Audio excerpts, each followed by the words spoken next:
ni watu hao, ni ndugu zako hao, ni maswahiba hao, lakini hao ndio mahasidi wakubwa. Lakini jambo moja tu ni kuambie wewe, wasamehe tu na ufute kabisa kutoka katika moyo wako, ili upate usalama wa moyo. Ikiwa Allah huwasamehe waja wake wanapomkosea, kwa nini nawe usiwasamehe wale watu waliokukosea?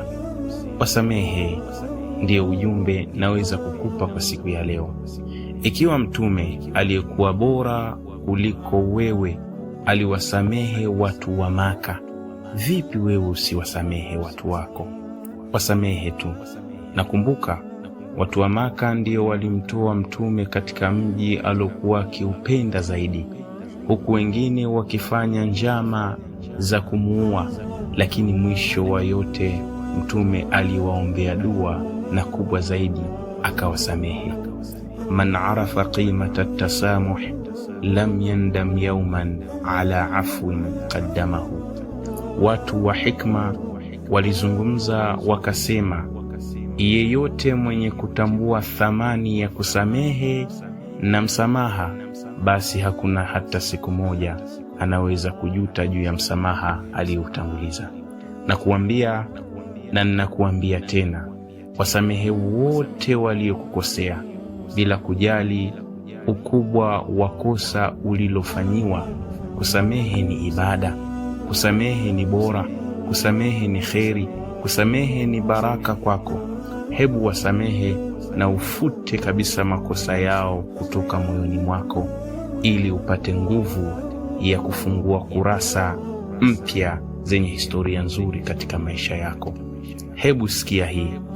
Allah subhanahu wa ta'ala alivisifu vitu vya aina tatu kwamba ni vizuri: sabrun jamilun, subira iliyokuwa nzuri; hajrun jamilun, kuhama kulikokuwa kuzuri; wasafhun jamilun, na kusamehe kulikokuwa kuzuri.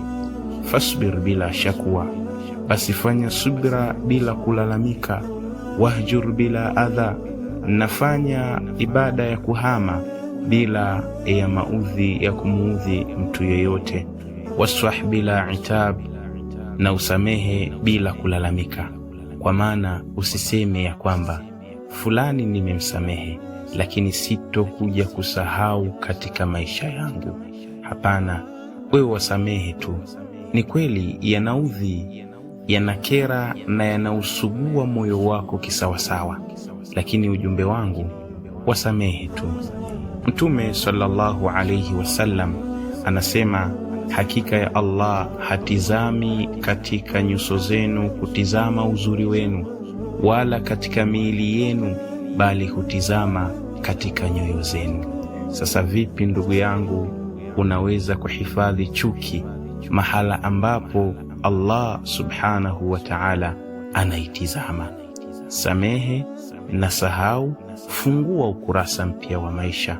Katika Qur'ani, Allah subhanahu wa ta'ala alipokuwa akielezea sifa za wachamungu waliokuwa bora kwake yeye, akasema, alladhina yunfiquna fi sarrai wa dharrai walkadhimina alghayz walafina anin nas, ambao hutoa wanapokuwa na wasaa na wanapokuwa na dhiki pia wao hutoa, lakini pia wanajizuia na hasira na wanawasamehe, yani ni wasamehevu kwa watu.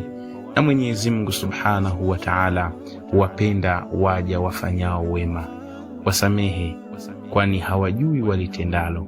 Kusamehe ni ibada, kusamehe ni baraka, kusamehe ni kheri iliyokuwa kubwa katika maisha yako.